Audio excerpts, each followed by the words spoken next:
гледате още едно видео на моят канал. После толкова време се вратих от домор и сега се реших да снимам паркур.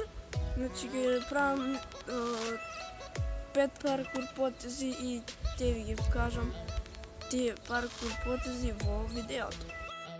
И луѓе, сега ќе ви покажам некои работи, да не мислите дека зидовите са ниски.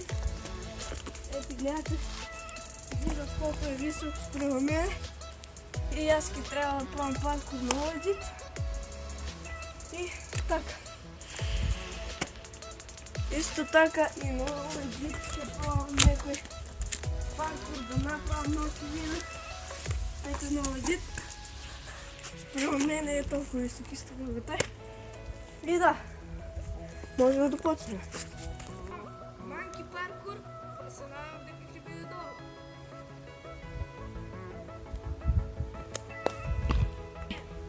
И сега ќе пробам паркур даш.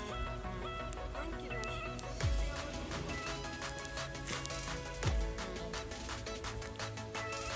Луѓе, сега ќе пробам лези и тоа ќе биде дабл лези.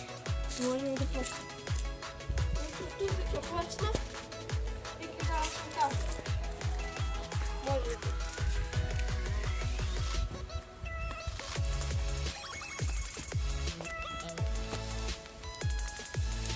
И луѓе, сега ќе ви кажам потезите што треба да направите за да го успеете тој паркур. Прво беше манки, то може да почне.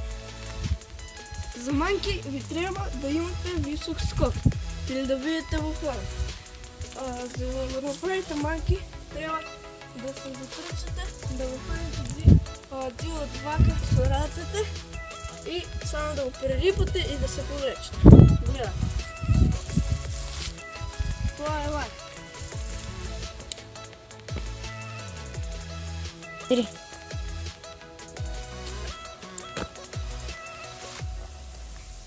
Сега ќе ви покажам како да го направите паркурот манки даш. За даш не ви треба толкова добър скок, но ви трябва да имате рефлекси. Тоа ќе испадне вака. Ќе го прерипате вака зидот и потоа се фаќате со раците и се гурнувате назад. Тоа ќе изгледа вака. Го прерипувате и се фаќате. Видовте како изгледа даш, па сега ќе ви кажам како изгледа лези. И сега ќе ви покажам како да го направите лези. Тоа ќе изгледа вака. На зидот се фаќате со едната рака. Вака се фаќате со едната рака и овака го прерипувате. И потоа се други. Тоа ви треба да изгледа вака. Се фаќате и прерипувате. И да, луѓе, тоа ќе биде тоа за паркур видео. Доколку сакате уште, пишете во коментари, оставете лайк. И да, доколку сакате, ви кажав, оставете во коментари да правам повеќе вакви паркур епизоди и тоа ќе биде тоа. Камераман ми беше Тео. Да, луѓе, тоа ќе биде тоа за ово видео. Доколку се допадна, оставете лайк, доколку не дислайк, а ние се гледаме во наредното видео. Peace!